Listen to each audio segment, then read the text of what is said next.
Welcome, everybody. This week's nugget is going to be about motivation and specifically intrinsic motivation. So, this one came in by request. Love the request. Keep them coming. Want to make sure I'm providing content that's going to bring value to everybody.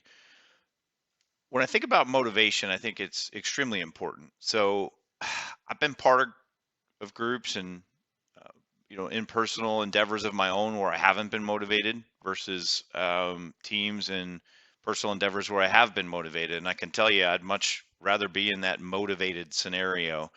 And when you think about motivation, there's two really kind of big pieces: the intrinsic motivation and the extrinsic motivation. So the easy thing to think about extrinsic motivation is we're going to give you a little more money, or we're going to give you money for something, and that's pretty short-lived and not really a sustainable motivator or change. But when you can get that thing inside that really drives you, really gets you excited, that is long-term and more of a culture change and a behavior change, it certainly is a lot more exciting. And I've personally seen it within teams and again in personal endeavors of my own, where that has really escalated things, really got everybody to that next level.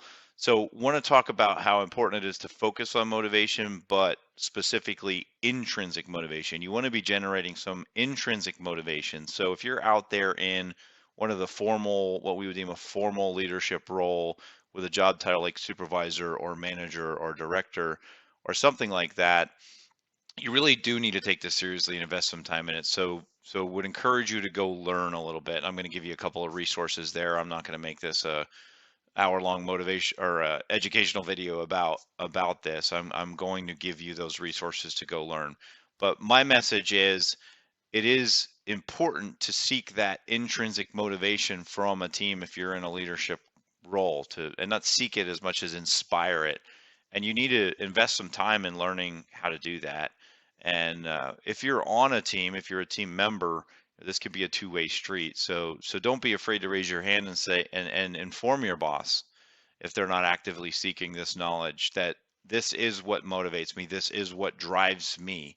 And I've found myself in this position where I assumed I knew what drove particular team members and was trying to provide that for them, to later find out that that really wasn't a motivator for me. And if you had done this, I would have been motivated. So be proactive in both directions. If you're in that leadership role, go out and find out what's motivating people intrinsically. And if you're on a frontline team, open that dialogue and make sure you educate your leader on what it is that is motivating you. So as far as resources, I got one here, book by Dr. Marciano, Carrots and Sticks Don't Work, loaded with great information about motivation and specifically intrinsic motivation. And then another one, I'll put it up here, an image. There's a talk out there by Dan Pink that was animated years ago in a really good YouTube video that does a very good job, I think, of educating people on this.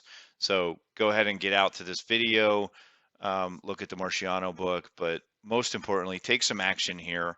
Find out what's motivating the team, what's motivating you, and focus on developing those intrinsic motivations that will be sustainable through your culture. So appreciate the time, and please, if you got other topics you want to hear, send them my way.